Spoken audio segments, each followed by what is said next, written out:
Have any of you had that one film, or several films, that you are, or at least feel in the minority on? In my case, I think The Lion King and some of these others are overrated, whereas I think Manhunter, Dark City, Crimson Peak, Royal Space Force, The Wings of Oneamis don't get the recognition they deserve. But there has to be that one film or one film series that you really feel alone in unironically appreciating. For me, that is the Hobbit trilogy. Yes, I very much like these movies. And no, they're not flawless pieces of work. In fact, there are plenty of points at which I agree with the detractors on, and I'll get to some of those in due time. I do need to state that I will not be going into all the behind-the-scenes details, and this will not be a deep lore dive. I have read tons of Tolkien's work, and I'm not ashamed to admit that while I know a lot, I am not an expert. And this video isn't going to be covering that. And I won't really be comparing and contrasting the book to the films. This will primarily be focused on the films themselves. For plenty out there, the Hobbit book was their true introduction to J.R.R. Tolkien's work, the work that got them hooked. That wasn't quite the case with me. I mean, it was the first work of his that I ever read, and I read it for the first time in my freshman year of high school. But due to just so much going on in my life at the time, I never really gave much thought to it after reading it. Plus, I was really more into sci-fi than I was into fantasy. I would read it again about a year later and had kind of the same reaction, and that reaction was, that was okay. My interest in Tolkien didn't really begin until I started reading The Lord of the Rings. It was more immersive, it had more detail, it was just more compelling to me. Of course, that's not to say that the Hobbit book isn't compelling and didn't have tons of fascinating details. A lot of those details I only appreciated after reading The Lord of the Rings and the more expansive lore. The Lord of the Rings just had more for me to admire at the time. In fact, after reading The Lord of the Rings, I would read The Hobbit a third time and I discovered I actually very much liked the book, but only in the context of the grander lore. In the long run, the Silmarillion would become my favorite Tolkien work, and, hear me out here, The Hobbit would become my least favorite. I'm not trying to diminish how great the book is, and my appreciation for it has only grown as I've gotten older, but how I view it really hasn't changed.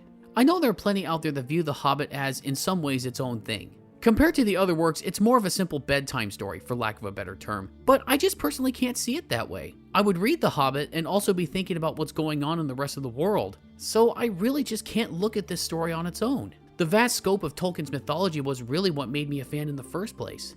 I'm not trying to imply that a far more faithful adaptation of The Hobbit can't be done, but the attempts that I've seen left me unfulfilled. Be it the animated film, which of course I had seen before the trilogy came out, and that wasn't bad at all, or a fan edit of the Hobbit films that I did see. I believe it was called either the Tolkien edit or the Maple edit, I can't remember, but it was an edit that got everything down to roughly 4 hours. If you enjoy them, that's cool. I guess when this was announced, I just wasn't sure what I wanted from an adaptation of the book. Given how I really got into Tolkien's work via the expanded lore, I didn't go into the Hobbit films with a ton of baggage. I guess I went into all this with a bit more of an open mind, if that makes sense. And I ended up very much liking what Jackson and company made. Well, most of it. But I also have to give the animated film some credit.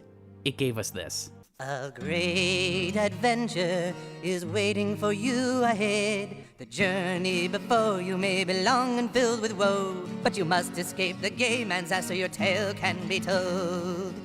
Lemmy winks, Lemmy winks. Regarding adaptation, I'm not really sure where to begin with this one. It's a pretty dense topic, but for the time being, I'll just keep it brief. I don't really have a hard set of rules when it comes to adapting books to film. I take what I'm given on a case-by-case basis.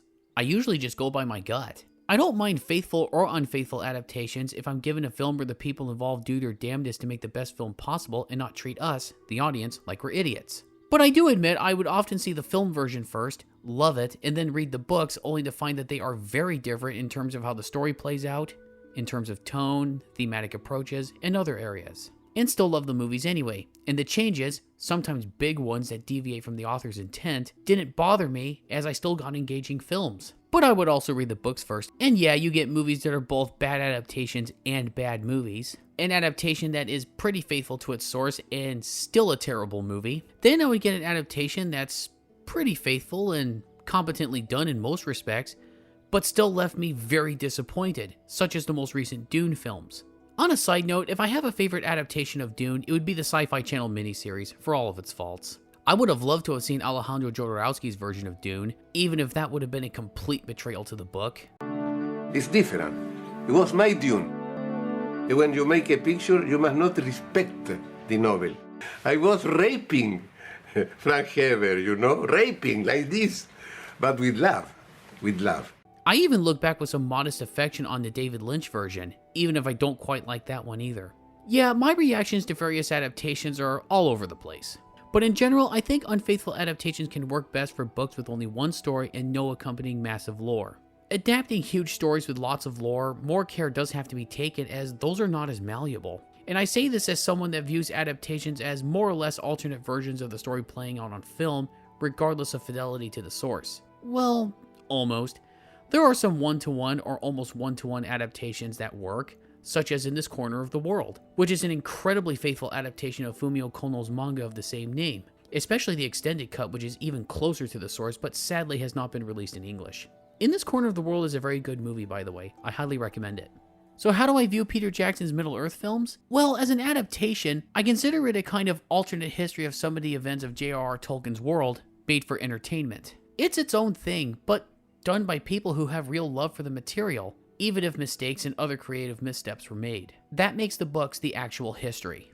Getting to the films themselves, they forego the simple bedtime story in favor of a prequel to the Lord of the Rings trilogy, expanding the scope to multiple characters instead of just Bilbo and a couple of others, to explore the idea of treasure. This is actually pretty straightforward, but let's start with Bilbo. When we see him at the beginning, he is, as Gandalf puts it, sitting down for long enough, too enamored with the comforts of home. I'm surrounded by dwarves. That's my mother's breastfeeding bottle. It's over 100 years old. The state of my kitchen, trotting the carpet. Excuse me, that is a doily, not a dishcloth. But it's full of holes. It's supposed to look like that. It's crochet. When did doilies and your mother's dishes become so important to you? They pillaged the pantry. I don't understand what they're doing in my house. I remember a young hobbit who was always running off in search of elves in the woods, who would have liked nothing better than to find out what was beyond the borders of the Shire. Even when he decides to go on the adventure, he still longs for home to the point where he is somewhat callous towards the dwarves. Should never have run out my door. You're homesick. I understand. You're dwarves. You're used to this life, to living on the road, never settling in one place, not belonging anywhere. No, you're right. We don't belong anywhere. Hell, he was willing to bring all of it to a halt over not having the right handkerchief. But his longing for adventure gets the better of him, and he sticks with the group. I often think of Bag End. I miss my books, and my armchair, my garden. That's home. You don't have one, but I will help you take it back if I can. His growth doesn't end there, but continues when he gets to Erebor, and learns that his actual job is to go retrieve the Arkenstone, because... Unite the armies of the dwarves. Together you have the might and power to retake Erebor. The Seven Armies swore that oath to the one who wields the King's Jewel, the Arkenstone. It is the only thing that will unite them, and in case you have forgotten, that jewel was stolen by Smaug. He sees Smaug and how consumed he is by the love of treasure. This later becomes alarming to Bilbo, especially when Thorin starts exhibiting similar behavior. It's so concealed. That filthy dwarvish usurper. What did he promise you? A share of the treasure? As if it was his to give. I am betrayed. The Arkenstone. One of them has taken it. One of them is false. I am almost tempted to let you take it. If only to see Oakenshield suffer. Watch it destroy him, corrupt his heart, and drive him mad. You made a promise to the people of Lake Town. Now, is this treasure truly worth more than your honor? I will not part with a single coin, not one piece of it. But the treasure in this mountain does not belong to the people of Lake Town.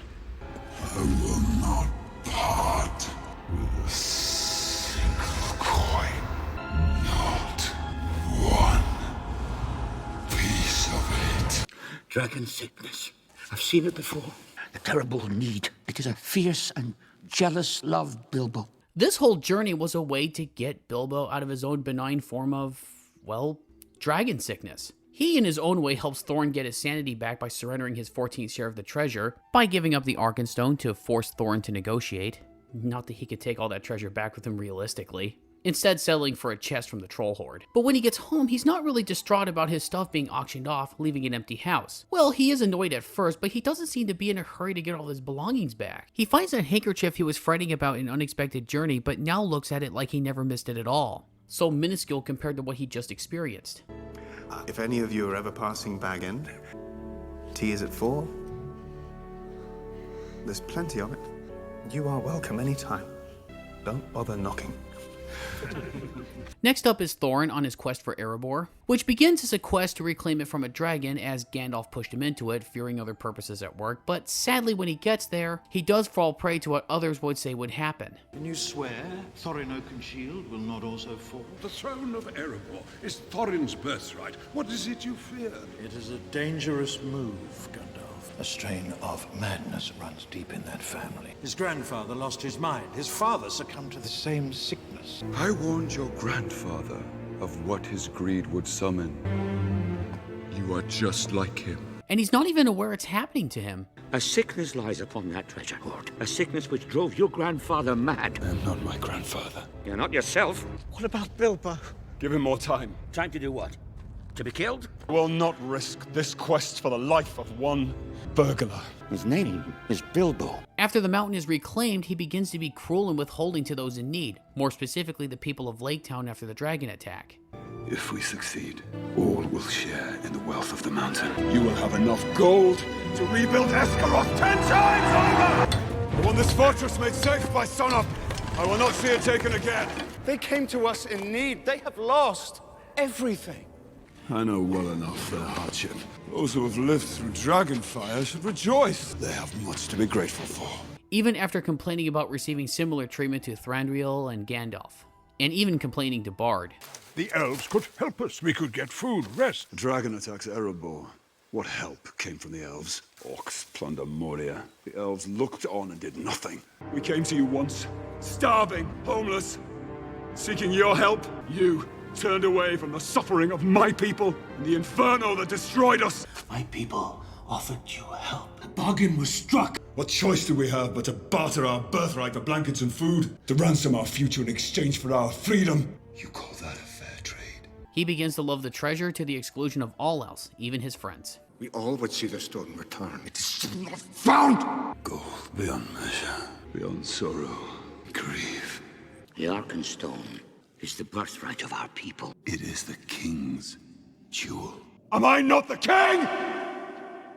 If anyone should find it and withhold it from me, I will be avenged. You are changed, Thorin. The dwarf I met in Bag End would never have gone back on his word. Would never have doubted the loyalty of his kin. Throw him from the rampart! Do it myself! Curse you! If you don't like my burglar, Then please, don't damage him. Return him to me. You're not making a very splendid figure as king under the mountain, are you? Lay down your arms. Open these doors. This treasure will be your death. Smaug had no practical use for the treasure. He wanted it just because, and eventually, so does Thorin. When the battle outside commences, he's still thinking about how to guard it. He's not even concerned about how useless it all is at the time, and even more so if everybody's dead. But a treasure such as this cannot be counted in lives lost.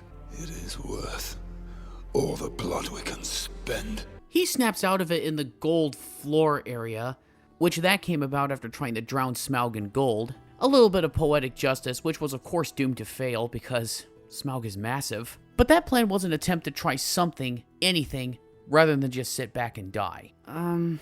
I have to say, I do wish that his snapping out of it would have taken place in the massive treasure room. That's just a more visually interesting location. But he does remember what he came for in the first place, to reclaim their home. These walls, this stone. You remember it, Balin? Chambers filled with golden light. I remember. And does defend it even to the death. I will take back my word and my deed to the gate. I wish to part from you in friendship. Forgive me that I have led you into such peril. Oh, I'm glad to have shared in your perils, Thorin. It is far more than any Baggins deserves. Who is this person you pledged your service to? Thorin Oakenshield. He was my friend. The other dwarves that the films focus on the most are Balin, who is pretty much the wise sage of the group, and Dwalin, who is Balin's brother. These are the two who speak to Thorin the most, and speak for the concerns of the group should the need arise. Apart from Keely and Beaufort that have their moments, the rest of the dwarves make up more of a group identity. In fact, apart from the dwarves who are given individual introductions at the doorway, the rest come in bunched up right here. A similar moment happens in the book, but Thorin is among them at that moment. In the films, while I'm not sure if this was completely intentional, the individual introductions, for the most part, told us which of the dwarves the films would focus on the most. Next up is Thranduil. Well, certainly not bad by any means. He takes on a kind of isolationist policy. I thought I ordered that nest to be destroyed not 2 moons past. But more spiders keep coming up from the south. Will they not spread to other lands? Other lands are not my concern. The fortunes of the world will rise and fall, but here in this kingdom, we will endure. This was due to a tragedy that would largely keep him out of the affairs of others, but he's more than willing to let all that go after Smaug's death to go after treasure that he felt unjustly denied him. There are gems in the mountain that I too desire. White gems of pure starlight. The white gems of Laskaran. I know an elf lord who will pay a pretty price for these. His concerns were misplaced for a time, and he will see later the cost of trying to recover such gems, be they valuable heirlooms or not, was too great. He let a petty grievance escalate into a full-blown conflict. Yes, the dwarves also have a share in the blame, but still. Bard in this case really is the better man here, as at least he tried to reason with Thorin first. Again, Thranduil isn't bad. When he arrived at Dale, he could have shown up with nothing, but he did bring aid. Despite what he says right here, I did not come on your behalf. I came to reclaim something of mine. He's not heartless. He just has no sympathy for dwarves. It is sad, Frodo, how old alliances can be broken, how friendships between peoples can be lost. And for what? As for Tauriel, I didn't mind her being in the movies. She acts as an opposite to Thranduil, and to a certain degree Legolas. It is not our fight. It will not end here. Every victory, this evil will grow.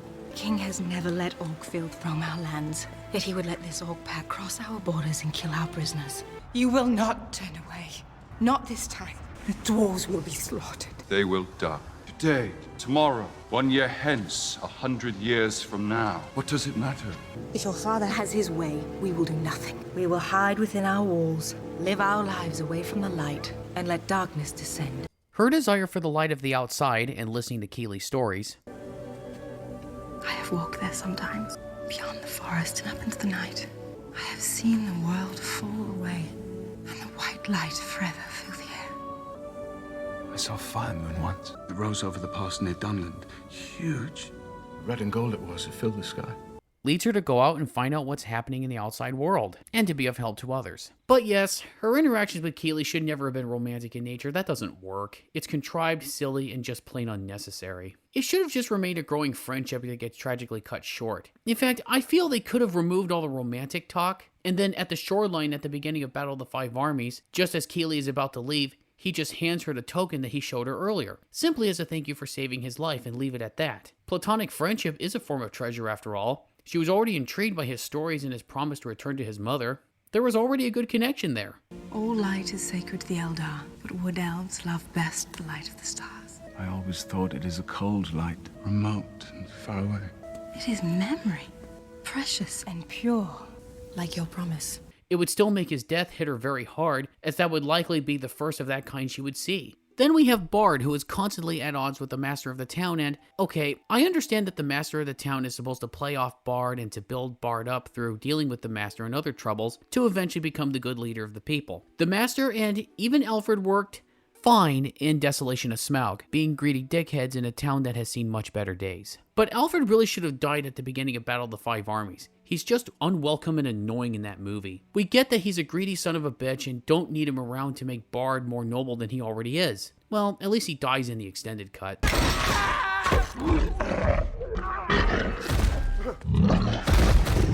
He was as annoying to me in that film as Kes Parya was in Mobile Suit Gundam Char's Counterattack. I like that movie, but I hated her there. And speaking of Char's Counterattack, Kes should have died earlier in that film. You know, when she ejects from her mobile suit wearing civilian clothing, and not a normal suit in the vacuum of space to meet Char? Even Char would have been relieved to be rid of her at that point.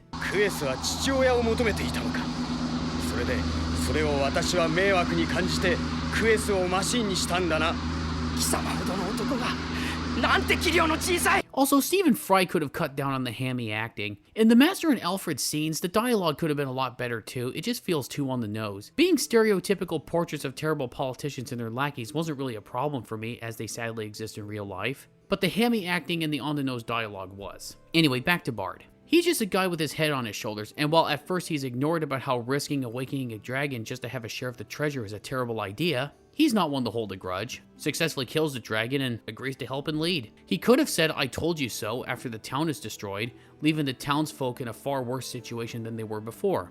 But since his family is his treasure, he's going to do whatever he can for them, and I suppose if that means taking up the leadership mantle, then he will do so. The treasure in the mountain has no sway on him. Against the various concerns and petty fights over treasure, there is a force that is just looking to catch our heroes with their pants down, as evil will find any opportunity to strike when people are at their most distracted, complacent, or prideful. And despite Gandalf, Radagast, and others voicing their concerns, nobody really cares to listen. Galadriel and Elrond don't dismiss Gandalf's concerns entirely, but nothing immediate is done. The greenwood is sick. A darkness has fallen over it. Nothing grows anymore, at least nothing good.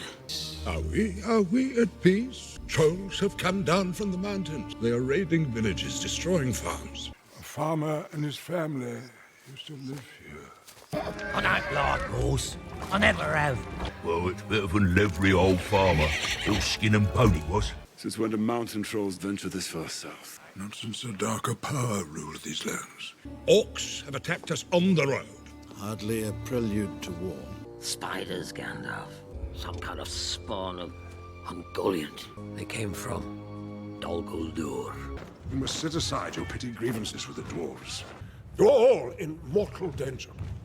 The storm is just a storm.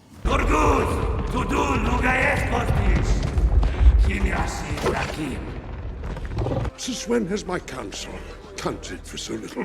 What do you think I'm trying to do? I think you're trying to save your dwarvish friends, but it does not dissuade me from my course. Thrak Golbil Ukmi you. Thrak Golbil Gusi Gorslas. When all is said and done, our heroes are victorious, but it's a very bitter victory. The loss that everyone suffers makes fighting over treasure such a sad waste of time. If more people valued home above gold, this world would be a merry place.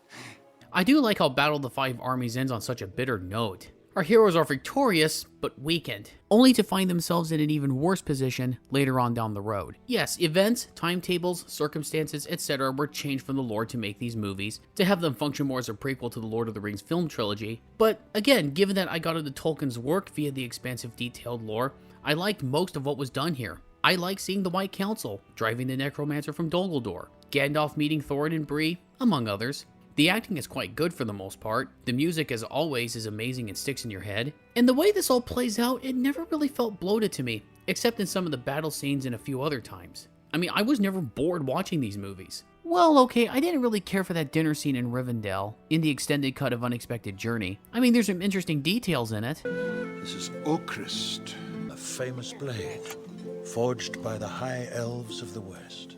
Glamdring. The foe hammer, sword of the King of Gondolin. I wouldn't bother, laddie.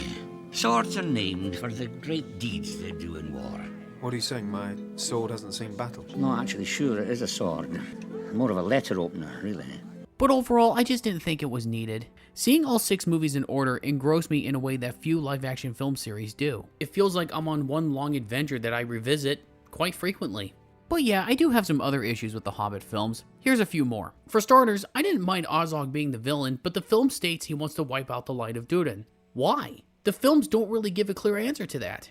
Sometimes a villain with no clear motive can be scary, but I don't think that works here. Does Ozog want to wipe out the light of Durin? Not only to keep hold on Moria, but also send a message to the other dwarves to never come against him again? If that's the case, would his defeat at the hands of Thorin make him work with a necromancer to see it done? That sounds good to me. Next, the Nazgul are put into caves, or rather tombs with powerful spells on them, in a mountain prison called the High Fells of Rudahar. In the books, after Sauron fell, they went into the shadows and started popping up again sometime later. Yes, I know that is very much an oversimplification, but just bear with me here. In the films, they say they died, were buried in the High Fells, only to be resurrected by the Necromancer. But what do they mean that they died? Even in the Lord of the Rings films, it is stated that they are neither living nor dead. Is it that in the films after Sauron fell, they stopped working to the point where they looked dead? and when his power started to grow again, he woke them from their tombs, making them look alive again. That's something I'm willing to roll with, as that works with the idea of dark and vile things working their way into the world, which people can easily ignore or be unaware of by arguing over treasure. But if you're going to change lore details for a film, you need a clearer explanation. Some might argue that too many details would be deadly, but I don't know. And this moment right here never made much sense to me. I get wanting to stealth kill an enemy, but this was not smart. Trying to kill a warg like that, especially when you're trying to hide, how is that not supposed to make noise? This would make more sense if Keeley was motioning to shoot, Thorin would shake his head no, Keeley shoots anyway, putting them in danger, which would later lead Thorin to really chew him out a short time later, saying something like, "Don't you ever put the company in danger like that again." I've never had a problem with how these movies looked, as I don't mind what visual methods are used, be they CG or practical, as long as they still give me an engaging story. But I don't get why they were shot for 3D, following a trend I guess. I mean, Jackson stated he wanted to try 3D on King Kong, but he got cold feet. Good call. I also never understood the 48 frames per second gimmick. I don't think anybody did. And I do wish the movies were shot on film to maintain better visual continuity with the Lord of the Rings movies. It's a similar complaint I have with Blade Runner 2049. That should have been done on film as well to try and keep the grit of the original Blade Runner. This complaint is one I share with the Lord of the Rings films, but the battle sequences go on for too long, but they end before I truly get tired of them. Yeah, I get battle fatigue easily, even during the better Marvel movies and some others. Actually, it's worse in the Marvel films, as I didn't really care for the characters or that world. The humor in all 6 movies are hit and miss. Sometimes they land, at other times they don't. But the silliest moment in the Hobbit films is this. Yeah, that's just too silly even for me. But then again, so was this.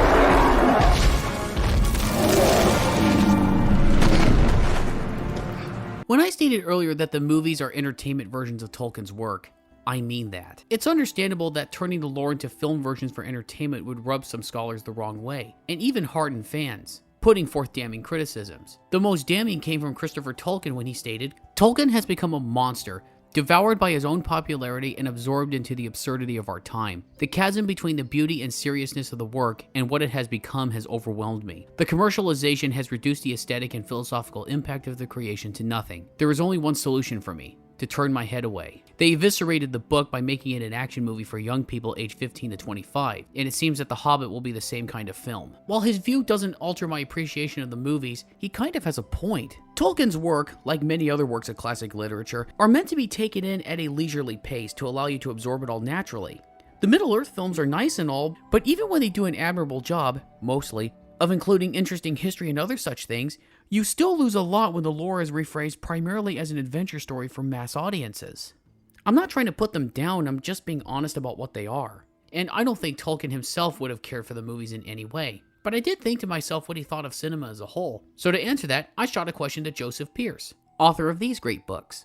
I shot him an email through his website, and he was kind enough to reply. He stated, "Tolkien was not comfortable with the film medium, nor was he comfortable with theatrical drama, showing little taste even for Shakespeare. And he didn't even like illustrations in published stories, as a general rule. He thought all these modes of sub-creative expression put too many constraints on the freedom of the imagination to connect proactively with the work." But then the next question becomes, why did he sell the film rights? Pearce then answered, "It seems to be the consensus that Tolkien sold the film rights near the end of his life for purely financial reasons. But there's also a suggestion that he might have been pressured to do so. I don't think it mattered who made the movies. It's highly unlikely he would have liked any version presented to him. Even Jackson kind of admitted that.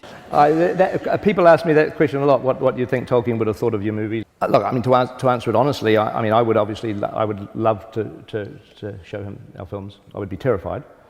You know, I mean, realistically, I would imagine there's a hell of a lot in the movies that he would not like at all, and he would grizzle and grumble about a lot of the things we did, I'm sure. But hopefully there would be some aspects of the films that would go, same as the Alan Lee and John Howe experience with me, that would go beyond what he was imagining, and maybe some of what we did would delight and surprise him as well. So hopefully it'd be a little bit of both. While he maintains that he has no regrets on any of the films, and admitted the following here. It's a strange thing, because when you're making a movie, you can only ever make it for yourself. You can't make it for the audience, because the audience comprises of millions of individual people with their own tastes.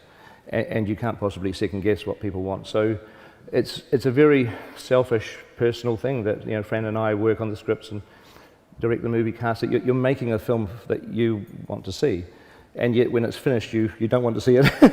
It's just a strange thing. It's the way it goes. But you did say it's very hard to make a screenplay for fans of the book, and that may have just been the case for Lovely Bones, but I mean, did that apply at all to The Hobbit? Well, you can't. I just think that's wrong. It's the philosophy is wrong. I mean, you have to make the film that you want to see. He never lashed out at those that didn't like the films and let them have their day in court to air their grievances, so to speak. That takes maturity. But you just cannot make films for an audience as a generic audience. You can only make them for you and hope that there's enough people that share your sensibilities. And obviously some do and some don't, so that's the way it is. The only remaining question I have is this. Would Guillermo del Toro's film have been any good? It's perfectly possible, but who knows? He left the production of his own accord, and this is all a coulda, woulda, shoulda thing that I don't really think is worth debating. I wanted to ask what your thoughts on Peter Jackson's Never Hobbit. saw them. You never saw his Hobbit films? No. It's an act of respect, I think, for a filmmaker. It's impossible for you to watch them and pretend that you're objective. Mm-hmm. So I'm incredibly happy they happened the way they happened. Peter and I remain friends, and we have a cordial and beautiful relationship. But I think the most respectful position I can take, objectively, is say, look, that's one version of the tale. I was part of the journey. I know what they are about. Mm-hmm. I was part of the screenwriting team, but I left a long, long time ago, and they kept transforming them. And I think, as a fan, I have to be respectful and say that's the best version of the films done by the director that started the trilogy, and And this is coming from someone who considers his output a pretty mixed bag. His best films in my eyes are Kronos, The Devil's Backbone, Pan's Labyrinth, his best film, Crimson Peak, my personal favorite of his work and one of my all-time favorite movies, and Nightmare Alley. I have some modest affection for Mimic, too. Blade 2 was okay. I never cared for that one. It's not as fun as the original film. I used to love his Hellboy movies, but not anymore. I think Hellboy would have worked better as an animated anthology series, as I just don't really buy it as live action. I also never cared for making Hellboy and Liz an item either. Of all of his crowd pleasers, Pacific Rim is probably the best one, but this is mostly due to the fact that I just love giant robot stories and kaiju films, so I do have a bias there. I just don't like The Shape of Water at all. I saw it in theaters and thought I liked it, but when I watched it at home, it didn't hold up. I may talk about that one later, but for the time being, I will say that of all of his work, that is the one I dislike the most. And sadly, I don't really like his Pinocchio anymore either. Not a bad movie, but I saw it again recently and, surprisingly, it annoyed me. That's not a reaction I was expecting to have. It's a film with 10 out of 10 animation with a 5 out of 10 story and some really half-assed musical numbers. Still, I have hope that his version of Frankenstein works, and hopefully he'll give us an adaptation that will deliver a hard-hitting tragic punch, something that Kenneth Branagh's version completely failed to do. Yeah, I really like these films, and I do frequently watch them before The Lord of the Rings. You might think with all the faults I listed that I would like them less.